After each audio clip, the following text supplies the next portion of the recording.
చందమామ కథ. చిలుక తెలివి. ఒక గొప్ప వర్తకుడు ఉండేవాడు.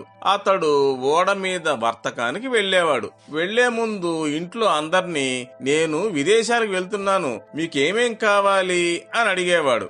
ఇలాగే ఒక మారు అడిగి అందరి కోరికలు తెలుసుకున్నాడు. తర్వాత తాను కొత్తగా పెంచుకున్న రామచిలుక వద్దకు వెళ్లి దాన్ని కూడా అడిగాడు. అప్పుడు ఆ చిలుక, ఆ రోజు నీవు నన్ను పట్టిన అడవిలో ఒక పెద్ద రావి చెట్టుంది.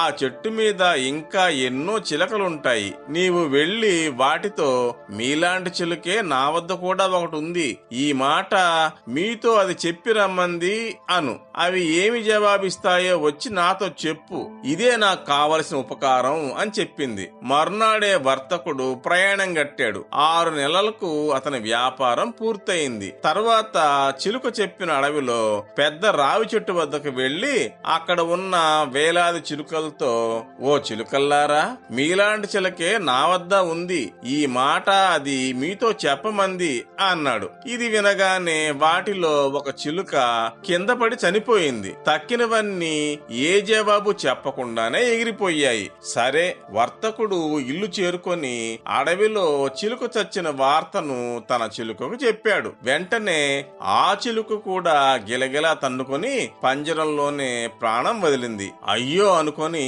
అతడు పంజరం తలుపు తెరిచి చిలుకను బయట పారేశాడు. వెంటనే ఆ చిలుక రివ్వును ఎగిరిపోయి ఒక కొమ్మ మీద కూర్చొని, ఓ ఈ వర్తకుడా, స్వేచ్ఛ కోరి నేను నీ వద్ద ఉంటున్న వార్త సంజ్ఞతో నా వారికి తెలియజేశాను.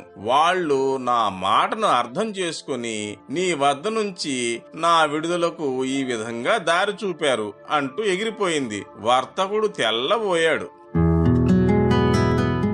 చందమామ కథ.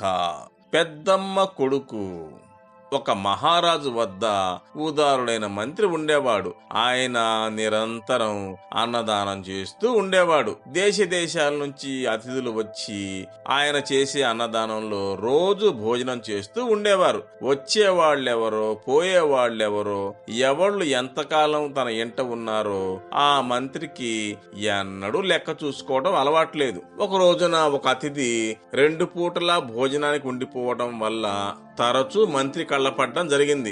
మంత్రి, ఏమండి, మందే ఊరు అని అడిగాడు. అందుకు ఆ అతిథి, నేను మీకు తెలియదా, నేను మీ పెద్దమ్మ కొడుకును కదా అని ఎదురు ప్రశ్న వేశాడు. మంత్రి ఆశ్చర్యపడి, మా అమ్మకు అక్కగారే లేరే, ఈ సంబంధం ఎలా వచ్చింది అనుకుంటూ తనలో తాను ఆలోచించసాగాడు. అప్పుడు అతిథి చిరునవ్వుతో, అదేమిటలా విస్తుపోతారు, మంత్రి పదవి రాగానే చుట్టరికాలు కూడా మర్చిపోవడం న్యాయమా? సరే, జ్ఞాపకం చేస్తానుండండి. మా అమ్మ మీ అమ్మ అక్క చెల్లెళ్ళు. పెద్ద ఆమెన దరిద్ర దేవతకి కొడుకుని నేను, ఆమె సోదరి అయిన లక్ష్మీదేవి పుత్రులు మీరు. మీ తల్లి లక్షణాలు మీకు, నా తల్లి లక్షణాలు నాకు వచ్చేసాయి. పుట్టడం అంటే వేరువేరుగా పుట్టాం గాని ఉభయలము ఒక్క కుటుంబానికి చెందిన వాళ్ళమే కదా, వేలు విడిచిన అన్నదమ్ములం గనక నాకేదన్నా ఉపకారం చేయండి మరి అంటూ తన స్థితిగతులు వెల్లడించేసరికి అతిథి చమత్కార సంభాషణకు మెచ్చుకొని మంత్రి ఆయనకు మంచి ఉద్యోగం ఇప్పించాడు. నాటి నుంచి ఆ అతిథి సుఖంగా ఉంటున్నాడు.